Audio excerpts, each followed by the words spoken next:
I think the youth, they need responsibility. They need to feel like they're in charge of something. And my daughter is actually really good. Like, I don't, when it's time for her to go somewhere, I'm not involved in her packing process. I'm not in every minutia detail of her life.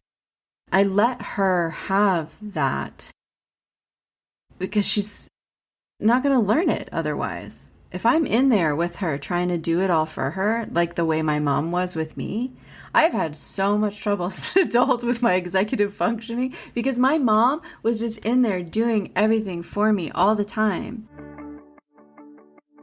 Welcome, revolutionary mama, to the Raising Wild Hearts podcast.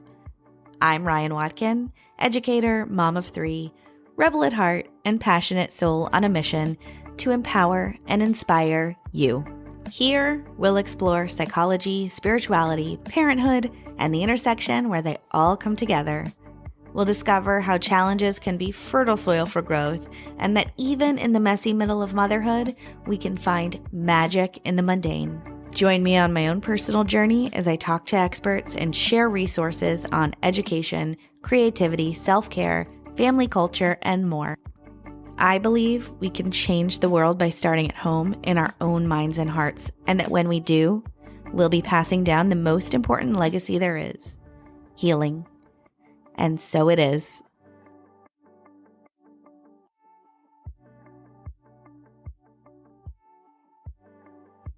Hello, friends. Welcome back to the Raising Wild Hearts podcast. I'm so excited to share today's interview with you. I am sitting down with Tatiana Berindei. Tatiana has over 20 years of experience learning from First Nations elders and traditional healers around the world. She's become a beacon of ancestral wisdom and holistic healing, and she's dedicated to guiding women on their journey to wholeness. Her mission is to bring as many people as possible into harmony and union with themselves, each other, and the natural world around them. Tatiana believes that returning to the womb to its rightful place of honor and reverence is essential to this task. Because of this, it's Tatiana's deepest desire for women and girls everywhere to know themselves as sacred and divine. Yes, please. As the author of Path to Puberty, the ultimate resource guide for moms of daughters, she is a trusted voice in navigating stages of womanhood with grace and wisdom. Her deep understanding of the human psyche, coupled with her profound connection to the natural world and ancestral roots, offers a unique perspective on living in harmony with the earth. Tatiana produces educational content, personal stories, workshops, and retreats. She offers a supportive community where women can explore self-discovery, reclaim their feminine power, and connect with their inner wisdom. She has a warm presence and a nurturing spirit. She also empowers women to embrace their bodies, reclaim their stories, and live authentically aligned with their true selves. This conversation is such an absolute gift. And I was telling Tatiana before we recorded, I took so many notes that I couldn't even follow my notes because I had so many questions for her. So I start off a little bumbly in the beginning of the interview because I had 17 questions in my head all at once. So please forgive me, dear listeners, because I was just so excited. It was like Christmas Day. Getting to record this episode because everything we talk about has been my experience for the past decade coming into motherhood. The through line of this conversation is mothering as a spiritual path. And as you know, if you've been a listener here for any amount of time, that is the path that I'm on. So this conversation really is universal, though. I think for those of you with older kids, for those of you with babies, for those of you maybe about to have babies or in the future sometime, you will resonate with this. If you are a mom of daughters or you will be a mom of daughters one day, this is especially profound because we get into puberty and we talk about Tatiana's new book, Path to Puberty. And it's not like your average puberty book. This is not your average puberty discussion. I think it offers a lot more wisdom than the cultural narrative that's happening right now around women and their bodies and puberty. And as girls approach that, I even mentioned in the episode at one point that like Inside Out 2 talks about like approaching puberty and that kind of a thing. And that it takes away from this sort of sacredness that I perceive that's surrounding this time in a girl's life. And I think many of us, not to speak for all of you, but I think so many of us like did not have the sacred experience. We did not view it as a rite of passage. We viewed it as like another thing that happens, or maybe even some of us viewed it as an inconvenience, or, you know, there's lots of stuff that's been passed down. So this conversation is going to be super healing. We explore the historical context of women entering puberty, or I guess I should say girls entering puberty. We talk about how adolescents don't really have a place in our society. We talk about passion, desire, joy, and so much more. I hope you love this conversation as much as I did. All right, let's dive in. Make sure you're following and subscribing wherever you listen to your podcast. And of course, if this hits close to your heart, send this episode to a friend. All right. Please note, the opinions and perspectives of guests on the Raising Wild Hearts podcast do not necessarily reflect the views of Ryan Watkin or anyone associated with the Raising Wild Hearts podcast. Tatiana, welcome to the Raising Wild Hearts podcast. Thank you so much for having me. I'm excited to be here. It's fun to have the tables turned. Yes, it is. You recorded me for your podcast what seems like literally like a decade ago, but it was actually probably only in like 2019-ish. Yeah, I think I actually was like looking in my emails, 2018. Wow. Okay.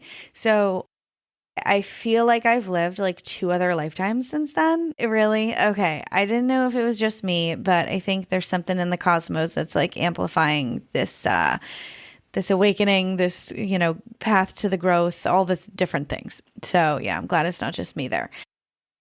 So yes, and I'm so excited to talk to you. You are one of the people who, when I like hop onto social media and I'm doing like my little scrolling thing, you're one of the ones that I always stop at because I'm always interested in what you have to say.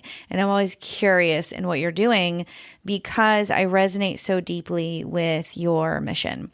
And you just had a book come out and am so excited to talk about it. 1, because for my own healing journey. 2, because I have 2 daughters and a son. But my 2 daughters are older and one of them is almost 10. And so we are almost hitting that puberty time. We are getting there, which is wild in itself to say. Like, whoa. So actually in 2018, when you interviewed me, I was all about like happiness and I was like launching this new business. And it's interesting because it's only been 6 years, but I look back and I'm like, oh my God, everything I thought, like just everything has changed. Like fundamentally, everything in my life has changed. And I had to like burn down this old version of my business, burn down this old version of me as a mother, me as a woman, me as a wife. Everything has been burned to the damn ground. Girl, ditto. I mean, just like burn it all down, start over. And that's like, I'm so glad you resonate with that and understand. But also, it's like when you're going through that, it is like no joke to like just recreate this life, recreate this. It's like a death. It's a death, right? It is. And I think we have this idea. I mean, I don't know how old you are, but I'm guessing we're ish. 41. Same. Yeah, exactly. The same age. Okay. Mm-hmm. So,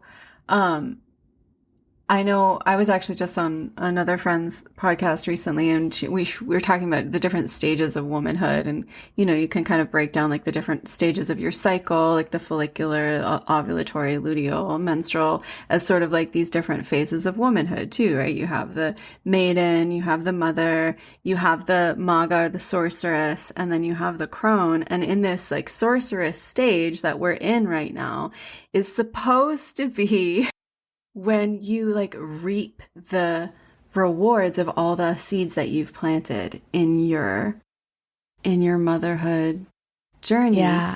And though I think also sometimes it involves this burning down of the house to like, what do I really want? And what were those seeds? What was the soil that those seeds were planted in? How fertile was it? Do I need to just like start a whole new garden? Yeah. Do I need to Right. move? Yeah. Right. It's just like all of that. But like that's the part no one talks about. It's just like this expectation that you will have established your career by now and you have like this clear path. And I think the times they are changing for how that all rolls out, at least in my life. So. Yeah, same. I look back on my life and just like college, I mean, it's almost like incomprehensible, like who I was in my early 20s. And, you know, even I've been married for 11 years, even when my husband and I got married, I mean, just fundamentally different. And I love how you put it, like, how was the soil when those seeds were planted? And for me, like much of that soil was, I can't think of a better word other than like convoluted. I don't know. It was not very pure. It was coming from, this indoctrination, this expectations of others of me, this kind of like toxic place. I was like kind of in the throes for addiction for decades and didn't even know it. I mean, so now, my spiritual journey really fundamentally started the instant I became a mother. And so I would say like pretty close to conception, really, with my first. So it's been almost 11 years. I mean, everything from the way I spoke to the way I processed my emotions to the way I drove my car. I mean, everything about me changed. And while I can look back and say that, at the time, I was like, okay, I'm changing who I am. But now, like a decade later, I'm like, okay, I'm able to now be like grounding into this is how I can express in a healthy way. This is how I can show up for myself and others in a loving way. And at the time, though, I didn't know it. It was like this beginning of, and if I knew like what was coming, oh my God, once I had a tarot card reading and like the first card was like, she's like, oh, this is the best card. But all these other ones, like, she's like, you're in for like, you're going to go through the ringer. And I was like, no. And sometimes it's like just the fear of the unknown that it is. But I think like being in it is just like, it's scary. It can be scary if we allow to choose the fear. And so, yes. So all this to say, mothering girls is whoa. I mean, I thought for sure I was a boy mom and I had a girl, my first. And I was like, whoa.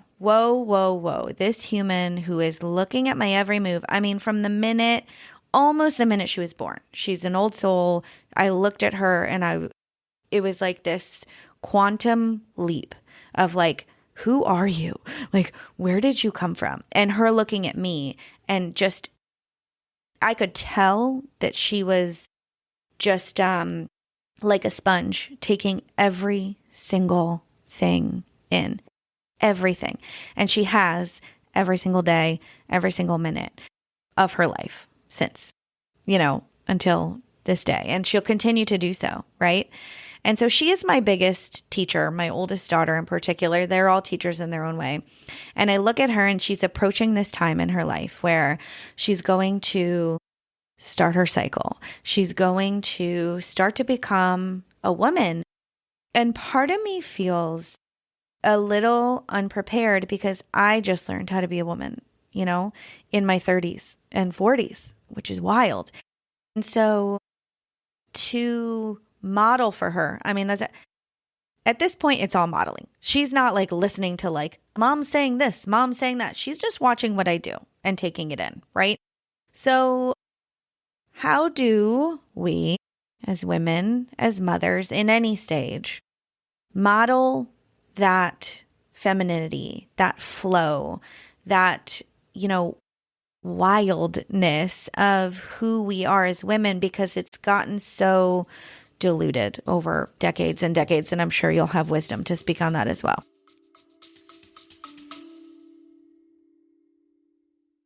Hey, it's me, Ryan. So something I do every single day to invest in my growth, besides connecting with the humans on this podcast, obviously, is reading. Reading is where it all started for me. I was 5 when I became obsessed with books, writing them, reading them, collecting them. I love how I can get inspired with new ideas and stories and ways to grow. That's why I ask all my guests what they're reading. And finally, you can check out all the book recommendations from the experts and authors on the show in one place at raisingwildhearts.com/books. There are some life changers in there like You Are the Placebo, and a few hidden gems like Sacred Motherhood and Living, Loving, and Learning. So if you want to get your hands on your next great read, check out the full list by heading to raisingwildhearts.com/books. Okay, back to the show. Yeah, well, the first thing I actually want to speak to is the becoming a woman when she enters puberty, because I think that there's, and I talk about this in the book, like there's a lot of pressure that I think these young girls have, that all of a sudden they start to bleed and then they're supposed to be a woman. And that is so confusing because it's actually not true. Not in our culture, not the way it is now. Right. It used to be back in the day when women were property. You know, when a girl started to bleed, she could be married out and bred, essentially. Like, you know, so now you're of marriageable age. And so starting your menses at the age of 12, 13, whenever you would start it, was not that it's not significant. It's absolutely significant now, but it was significant in a whole different way historically. Yeah.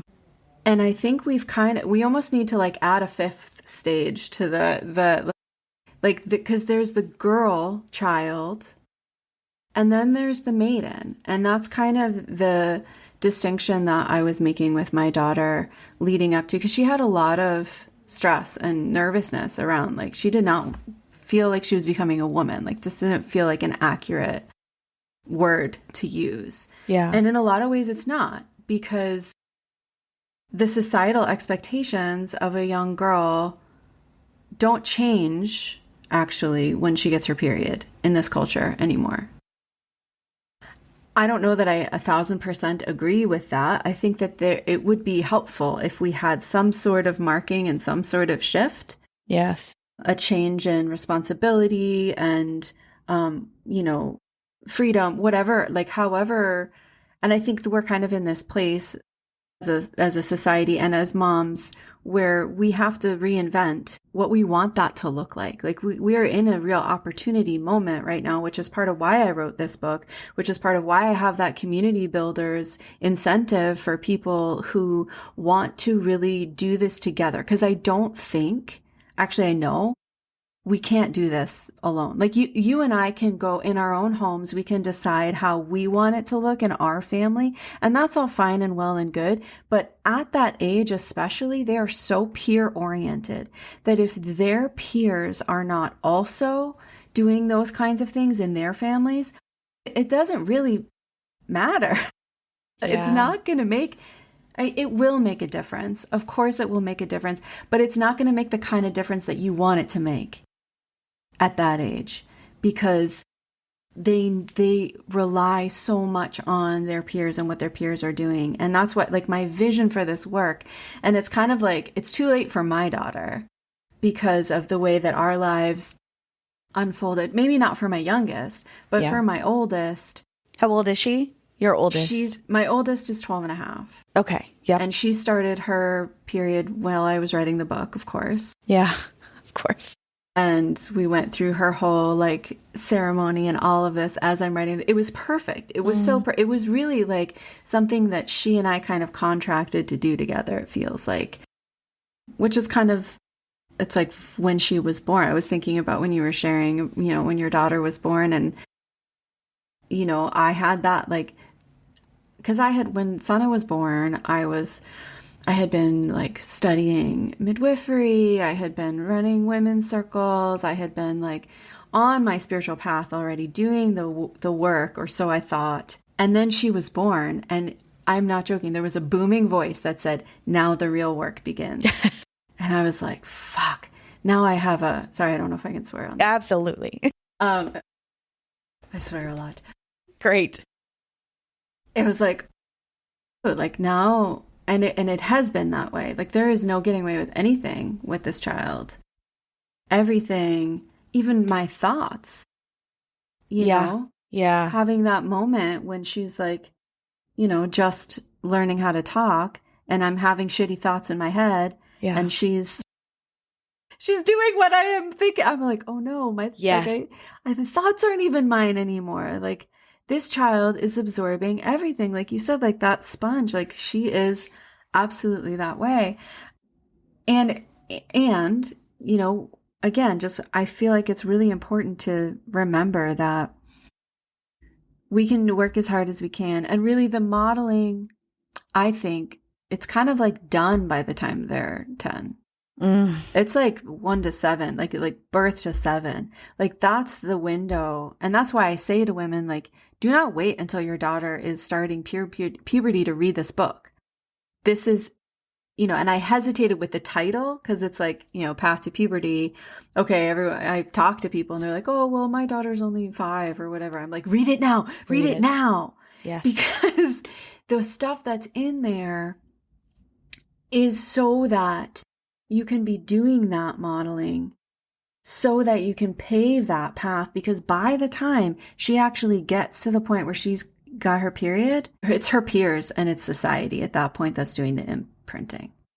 And if you have not set up your community and you have not put in place adults that you trust, that she has relationships with, she will find them on her own and you have no idea who they are and what they're bringing with them. And it's not like we can't like control our kids' lives. That's not the point. I think it can be misinterpreted that like, that's kind of what I'm promoting. That's not what I'm promoting. I'm not promoting like absolute control over your kids' experience. I'm promoting intentional, like, of your child's well-being, like putting the things in place, just like you're intentional with what you feed them. Just like you're intentional with whether or not you're putting chemicals all over the place. It's the same thing with the social inputs. Yeah. Who is influencing your child? Do you know? I want to know. I want to know too. Yeah. And so I, from when she was young, made it a point to surround her and surround myself with people I trust, with ways that I trust, with ceremonial ways that I trust, and communities that I know that she knows she has a relationship with.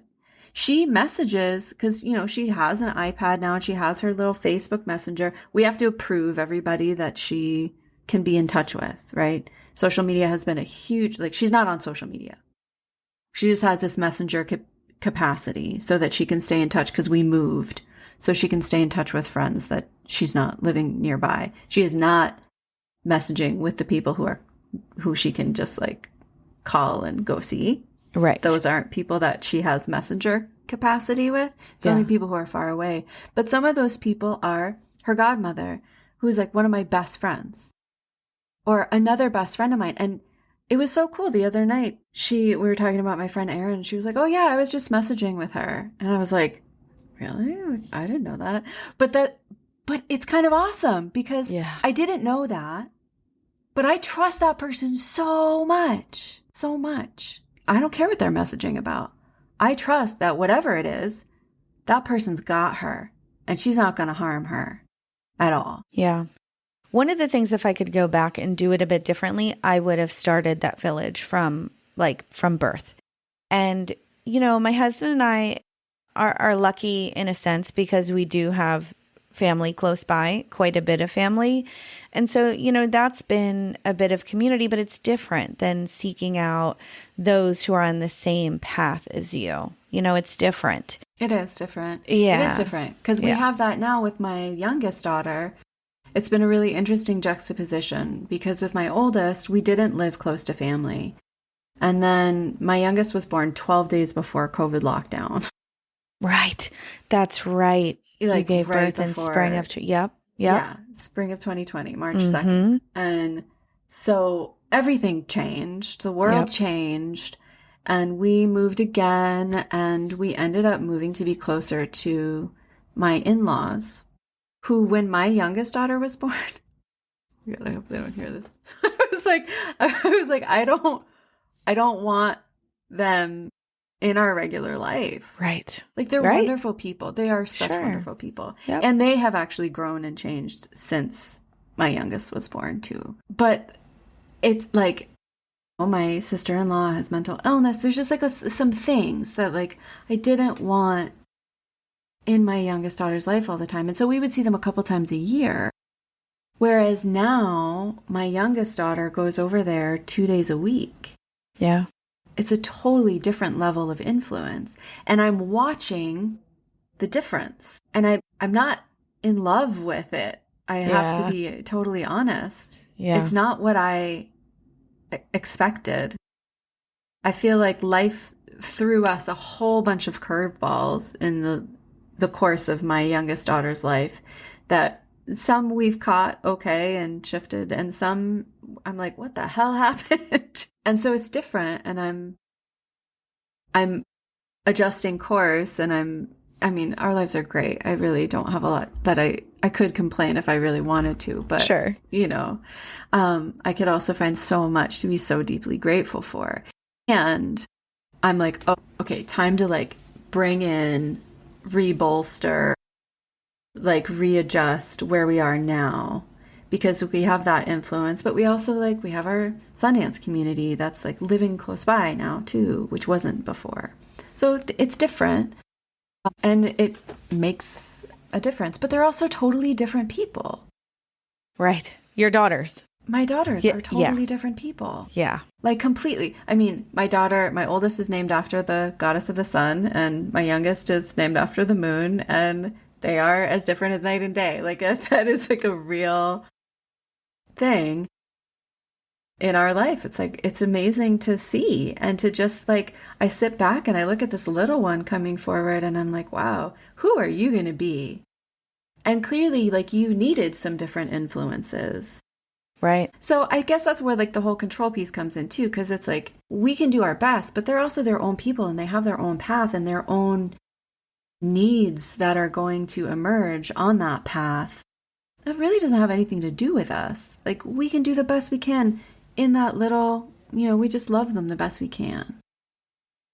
But ultimately, I know it's coming. I'm going to have to let these girls go out into the world, and it scares the crap out of me. But like, I have to trust that I've given them, and am giving them, because I'm not there yet. I am giving them this solid foundation so that whatever they come up against in that world, they can meet it. Yeah. It's such a faithful journey to, huge, because we can't see who they turn out to be. We can't see that they're fulfilled and passionate and just like deeply connected to themselves. Like, we can't, I can see it in my mind, right? I can see it in my vision. And I want to hold that vision as much as possible, but it's easy to waver. It's easy to fear or to doubt, because all this wood, this chopping wood, carrying water that we're doing all day, every day, is so that, they turn out all right and better than all right, like all the things that I just named. It's such a faithful journey. And it's interesting, just like the family, the family influence, same, like we're very different than my in-laws. We're all within like a mile radius of each other now in this past year. Sometimes I'm like, how did we get here? Like, how did we get here? I'm like saying to my husband, like, this was your life. Like, we moved back to his old town where he grew up. Really. Yeah.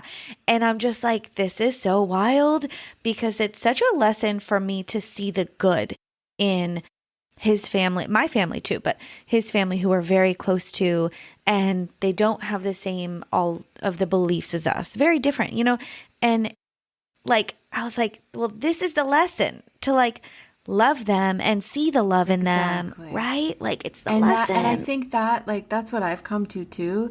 It's like when you just surround yourself with people who think the way you do all the time, you're in for a hard landing when you get out of that bubble. Yeah. Like, isn't that the work, is to love and allow ourselves to be loved by people who are different than us?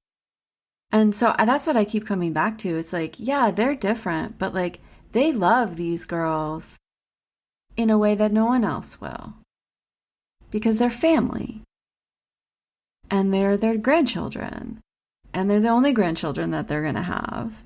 And so yeah, I think there's really something to that. And I've come to that even with, because I had some fear around my sister-in-law's, mental illness and that, like, I don't know, like rubbing on, I don't know, whatever I was scared of, Yeah, right? I know what you're saying. Yes. But like, it's been such a beautiful opportunity to have in-depth conversations with my older daughter because she can see certain things. And then she comes home and asks questions and we get to talk about them while holding so much compassion and love for her aunt, while also like, this is that part.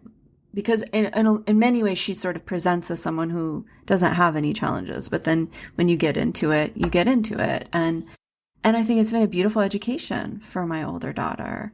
And I think there's something to that, to not be so afraid of people who are different. Totally. Yeah.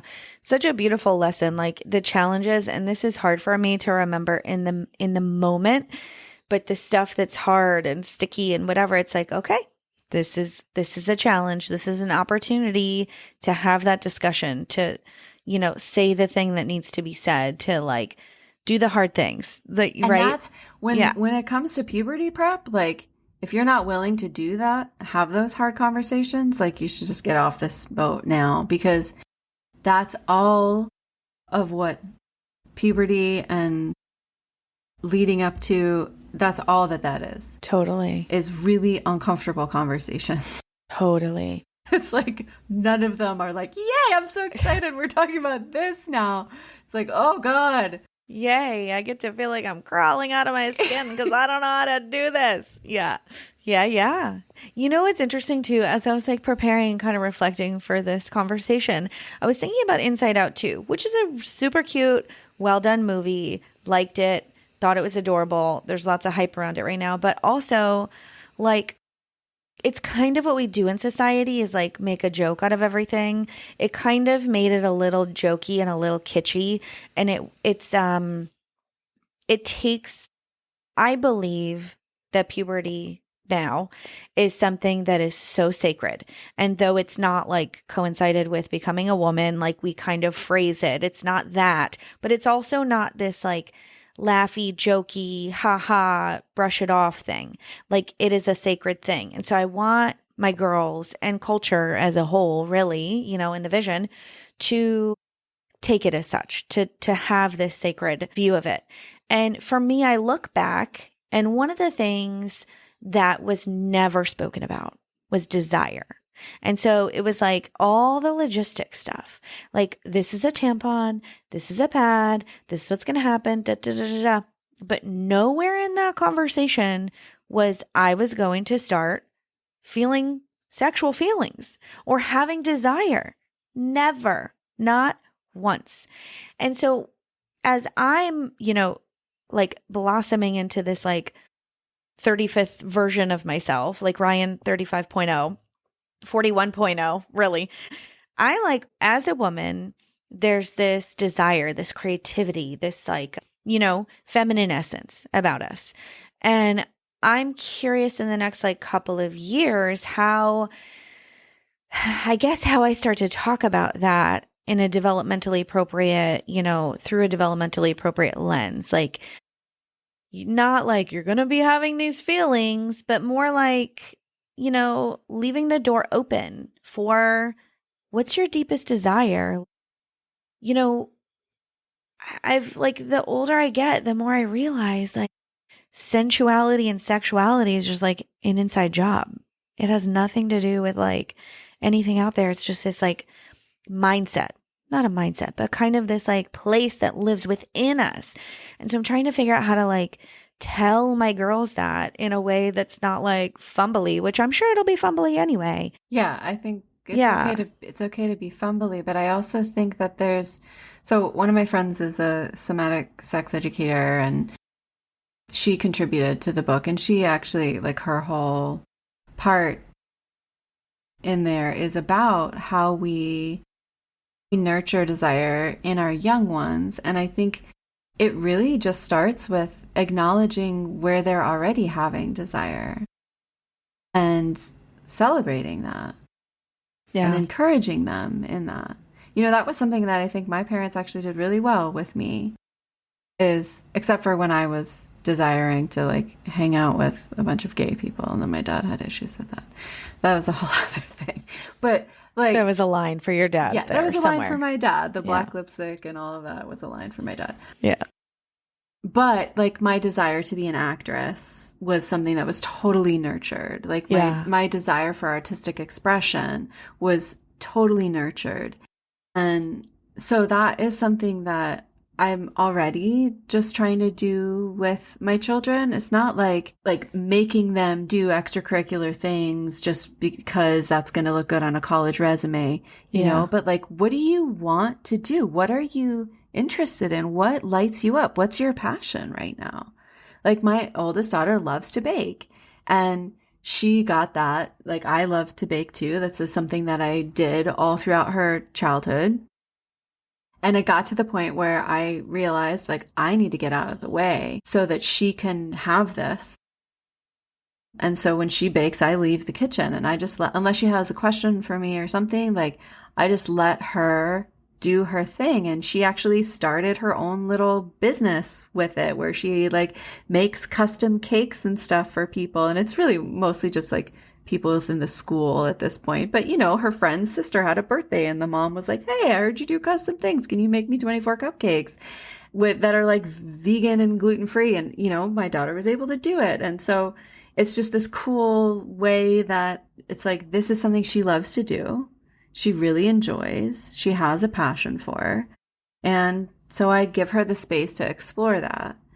And I think it can be that simple. And I think that, and then you have more conversations about bodies and what desire looks like in the body. But you can start to talk about that, like, how do you know when something's a yes or a no? Yes. Like, that's a really, I think, important conversation to have with a kid. Yes. How does it feel in your body when something feels like, yes, I want to do that? And how do you know when it's something that you don't want to do? Little kids are really good at that. Yes, they have no scruples with that. They're just like, no, I don't want to. Fall on the floor and go limp. Yes. Sometimes hard no. Would it be healthy for adults to do some of that too? I'm just picturing myself falling on the floor for the hard no. I like that. Go stiff. Exactly. Right. Exactly. Oh my God, that's so good. Okay. This is so good.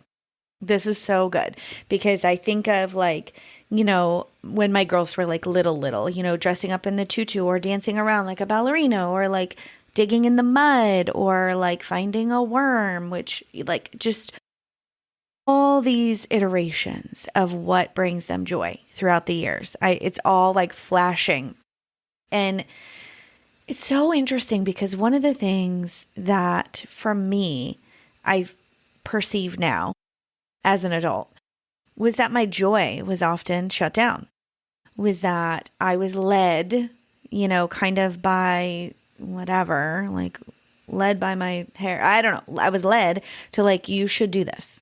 This is important to learn. You should learn golf because it's important. And I'm glad that I know golf. But for example, there were many things like that. And I find myself as a mom needing to give space for the silly laughter, the just like the exponential expressions of joy, because it can be noisy if I'm like doing work or in the kitchen or doing something. The instant, like, the instant thought that I have is like, no, be quiet. Like, it's to shut it down.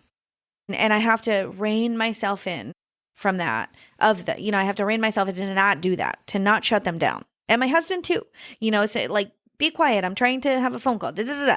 And I think as parents, like you said, like I get out of the way when she goes in the kitchen to bakes. Like I love that. They can I just. had to, because I knew that Yeah. if I stayed in there, I would be so on her about Totally. certain things. I was like, Totally. oh, like I think that's a learning curve for me, right? How could I be better at actually accompanying her in the kitchen and not saying anything like that but I knew that I wasn't capable of that, so I just Yeah. needed to leave. Like, And don't that was overmix the best I batter. The could do. cupcakes are going to be tough. If you overmix Yeah, it, you're not supposed to overmix right, muffins. whatever. They need to be moist. Yeah. Yeah. Yes, totally. You're making a mess. Oh my God, the messes. Yes, totally. Yeah, that's so good because it's not just about sexual desire. And that's how it plays out when we're kids, the desire to want to do something. And so to let them lead in that and just to us stand back and observe, like that's like 80% of parenting, my perception right now is like, it's just observation, like noticing and not saying anything, just like shutting up. It's really hard for me to shut up. Like I have something to say about podcast. Fucking everything. That's why I have a podcast. I get it. So just to like shut up and like let them voice their opinion, let them do the thing and just like stand back. So good. Love that. Okay. So we kind of touched on this a little bit, but I guess how do you sense like puberty has changed throughout history? I mean, you mentioned like puberty was a thing where then like these children who are now considered women are just like married off. That to me is like wild. And so much of our healing has to do with that because our ancestors not that long ago were just married off. Women couldn't get credit cards till the fucking 1950s. Like the 70s, actually. Was it the 70s? It just, whoa. And so when we break down, how the matriarchy has been squashed throughout eons, like how has this process of puberty changed and where do you think it's going? Like, how has it changed and what's like the ideal vision in your mind of how we as a culture, celebrate, accept, and guide girls through this rite of passage? Yeah. Well, I think first and foremost, acknowledging it as a rite of passage is really important. But then I think the youth, they need responsibility. They need to feel like they're in charge of something. And my daughter is actually really good. Like when it's time for her to go somewhere, I'm not involved in her packing process. I'm not in every minutia detail of her life. I let her have that because she's not going to learn it otherwise. If I'm in there with her trying to do it all for her, like the way my mom was with me, I've had so much trouble as an adult with my executive functioning because my mom was just in there doing everything for me all the time. And the sort of subtle message that gives is like, you're not capable of doing this on your own. And I think, I was so happy Jonathan Haidt came out with his book, The Anxious Generation, right after I came out with my book, which obviously I'm self-published little person and he's got connections and he'd already written a book and he's on the New York Times bestseller list. But I referenced his first book in my book. I would have referenced this one too, because he talks about this. He talks about the need for something different, for it to mark these different changes in these different stages. And so I think that like having the youth responsible for like taking care of the elders sometimes, for example, getting them more involved with that kind of thing. One of the things that I'm wanting to do with my daughter, I'm working on setting that up right now. It's like, where can we volunteer? The roadblocks, unfortunately, that I'm coming up against are actually legally. There are certain places, like I have a big passion for volunteering with people without homes, That is something that I'm really wanting to get her on board with. Like I've always been involved with feeding the homeless and volunteering in that way. And I'm finding it actually really challenging to do through organizations that are already set up that way because they have age limits, which I think is really sad. Like, I get it. I get it from a legal whatever. Yeah. But like, it's sad to me because it's this age, these girls who have come through puberty and these young boys too, who are going through puberty, they need to have responsibilities that make them feel like they're contributing to society. Yeah. And we've kind of cut that age bracket out. And it's, I think, one of the biggest travesties of our nation, actually, is that age bracket doesn't really have any responsibility. Their only responsibility is to like go to school, which most of them at this point are like, school is a crock and they know it. Totally. And so they're in this kind of like amorphous, soupy kind of like place, which is just a breeding ground for apathy and which can then lead to, drugs and or just tech addiction. Like, a lot of them are just going into these worlds that are completely made up in fantasy land on screens. They're not even fucking real. Right. Yeah. And yet that's what we've created. And then we have this like prolonged adolescence because of it. It is. Yeah. And so I really think that like when our children, I think they need rites of passage. I think the boys need it too. Mm-hmm. The girls are automatically initiated by their bodies. And so marking that in some way and having those conversations, because it's true. Like, okay, now you can get pregnant. And for some girls, that's actually not true for like a couple of years after they start to bleed. You have to be ovulating before you can get pregnant. And not every girl who starts her period is automatically ovulating. I didn't know that. It can take up to 2 years for ovulation to kick in. Okay. And so having irregular periods and all of that in the first year or two is totally normal before that happens. But sometimes she'll ovulate before her first period. And that's where we have these like really atrocious situations where these young girls who were likely raped have babies before they even started their period. So we do need to be having the very real conversations about what happens in your physical body and how to be in charge of that, right? This is your temple, and how do you hold that as sacred? And this is something that your temple is capable of.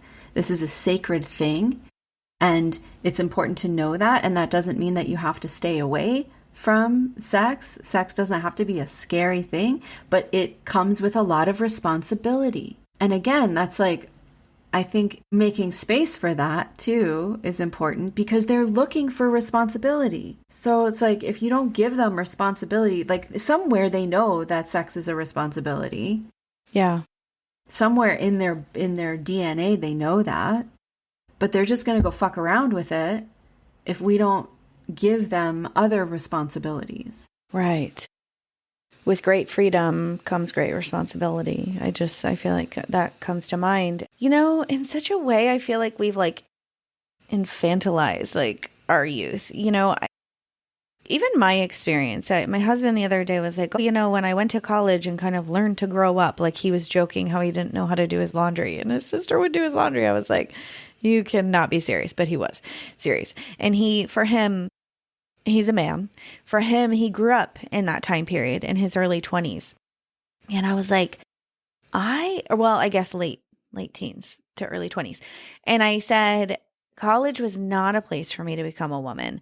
College for me was just an extension of my adolescence still. Totally. And I remember being like, who approved this? Like, who's like letting me do, like, who is, like, this is seriously okay? I get to just like live by myself now.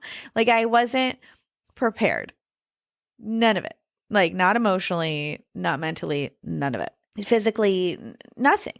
And so for me, like, it was like once I got my first job, like my first big girl job, and I started paying my own bills, like that was like how I learned to like set the container for my life, get shit done. I always had a hard time with executive functioning. Sometimes I still do, but like I learned, you do it enough times, like you learn. And there's no reason why our 12, 15, 17-year-olds don't have like something, a way, a means to contribute with. And I think that's our responsibility as parents. And then ideally the education, like the education system, which is a whole nother, topic, but there should be a way for people to contribute for sure. And, yes. And they don't have a place in our society. No. That age group, the adolescents, they don't have a place. They don't have a role. They really don't. That's a huge issue. They need to have a role. They need to have, and not like a job, but maybe. I mean, I've actually thought about this, like how we could restructure, because everywhere you go nowadays in the States, like the service jobs it's really hard to find people who are willing to work a service job, which is understandable because you get paid shit, and most people aren't very nice to people who work service jobs. Yeah. But there are countries where, I mean, like in Germany, I know all youth have to serve like in the military for a certain period of time. And there's a lot of different things that the military do that aren't just fighting, right? I'm not really into like that so much, but I was thinking like, wow, what if like the youth had to work a job in the service industry, and then everyone who comes through our society would have had to have worked in the service industry at some point. Then people would be nice to people in the service industry. Would be so much nicer to one another, because they would remember, when I had to do the dishes. Like there are people who have done that, but not everyone has had to do that. And I think that there are so many necessary jobs in our society that could be done by youth if they had the right oversight and the right training, and they were given that responsibility. And then people who are older and don't want to be working gig jobs for $15 an hour anymore can be doing other things with their life. Like, I think something like that. It wouldn't have to be exactly that, but something like that, giving them a place, giving them a role. Because right now, your role is to go to college and get shit-faced and have sex with strangers, and like what is this? Yeah, it's ridiculous, actually. And we have gone so far to say, like, if our kids even want to go to college. In my mind, I'm like, I don't even want my kids to go to college. I'm not going to say that, but I don't. And I've actually, because my daughter's talked about like, oh, well, when I go to college, and I'm like, well, what do you want to do? Because going to college might not actually be the best course of action, depending on what you want to do. That's right. And so let's talk about that when we get there. Just because that's like the expectation, that doesn't mean that that's actually the best course of action. Totally. Yeah. I've had lots of conversations with her about that. Yeah. I think she's probably going to have to fight me to go to college. Mom, please let me go to college. My parents were like, you're going to college. And I was like, no, I remember so vividly. I was like, no, like one of my friends had like moved to Miami. We live in Florida. She had like moved to Miami and just kind of like was just like kind of hanging out, like working a job, like figuring out what she wanted to do. And I was like, I think I'm just going to move to Miami with Melissa. And my parents were like, over our dead bodies you are. I mean, they forced me to go to college. And so, I took those 4 years and got shit-faced and had sex with strangers. Totally. I had that too, where I was like, I want to take a year off. I want to travel. I want to like explore and figure out who the hell I am before I'm supposed to get locked into some sort of career choice that's supposed to dictate the rest of my life. This makes no sense. I'm 17. I do not know what I want to do for the rest of my life. Real. Yep. Yeah. It's, and if our education system were such where like, they really were able to somehow double down on everybody's interest and really like prepare people for like life and taxes. But like, I just think if there were like a little more common sense education going on, a little bit more individualized education, like maybe it would be a good option for the majority. The way I see it, it's not. Not now, not yet, maybe never, but I think that whole system is falling apart right now.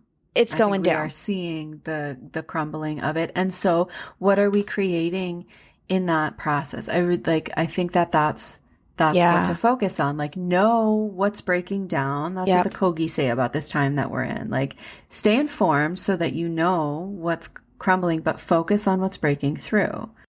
And so what do we want to create?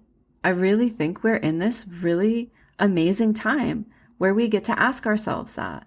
And we get to ask each other that. And we get to find the people that we want to co-create this new world with. Like, it is happening.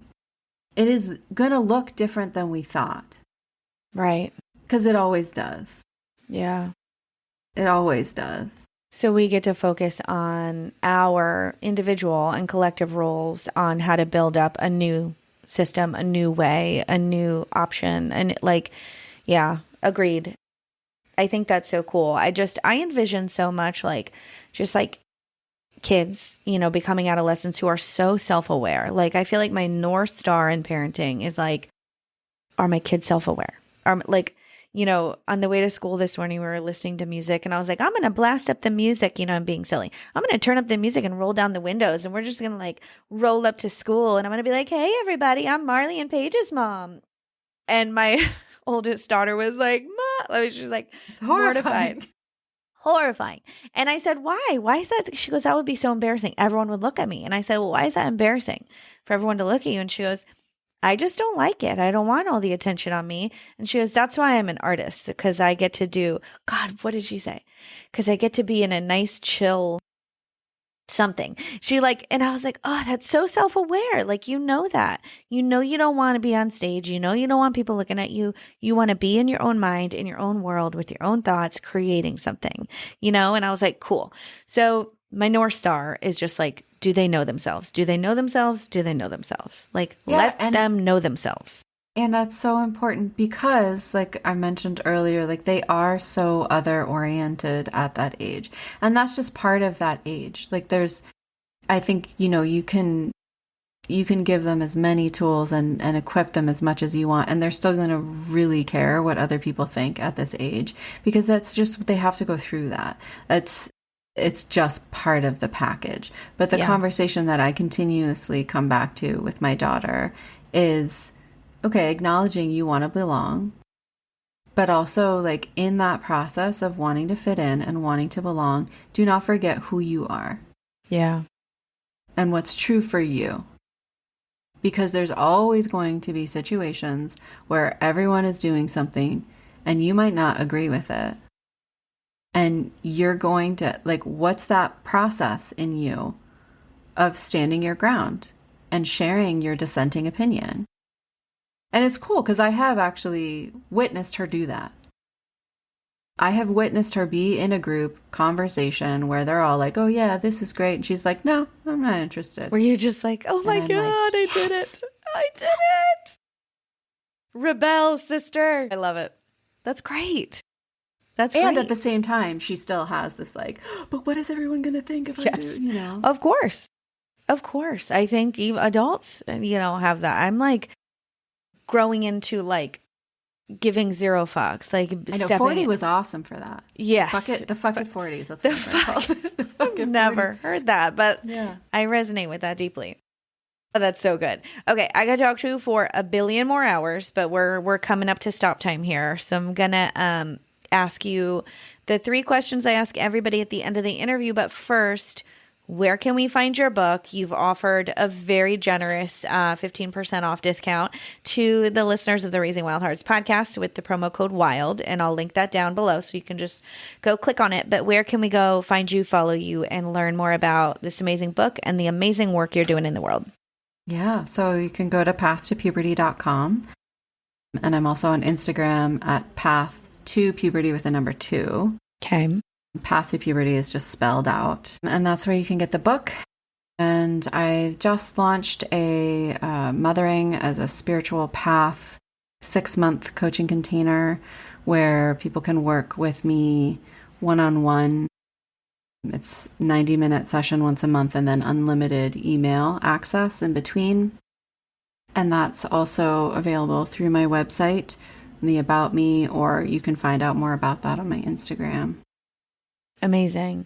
Yeah, you had said recently, I want to just keep plugging this for 1 minute. You had said on one of your social media channels, I screenshotted it and I had to go back to it today. And because it's this first sentence that got me. What if the true purpose of mothering was to serve as a gateway for your soul's deepest evolution? Imagine what would be possible in your life if you embraced motherhood through this lens. And I think so much of what we talked about in this conversation has been that. And there's so much more like depth to cover, obviously. So if you resonated at all with this conversation like I did, totally check that out, because I think our children are here to wake us up and to wake up, you know, society as a whole. These kids coming in right now are they're amazing. It's blowing my mind, like watching my children come here and like, you know, have this very headstrong like purpose, mission. And I'm not saying that I know their whole life journey, but I am saying I know that they're here to show us how to do it a different way. And also to encourage us to grow ourselves. Like, I think if you look at like the yogic traditions, for example, you know, in Buddhism, like there's like this real, those traditions are based on this sort of monastic life. That's sort of like the highest achievement, is it to sort of be off in the wilderness meditating in your little cave, which, you know, I'm sure every mom would be like, oh my God, that sounds amazing. That sounds amazing. Go take that sounds vacation, so good. right? But what if that's actually not the path for mothers to find that same sense of union and connection? What if the path for mothers is through mothering? And that's why I created that container, because this for me has been, I mean, the complete up level of the spiritual path and that journey that I was already on. You know, I've been deep in spiritual work practically my whole life. I started out seances in the woods when I was like 12, you know.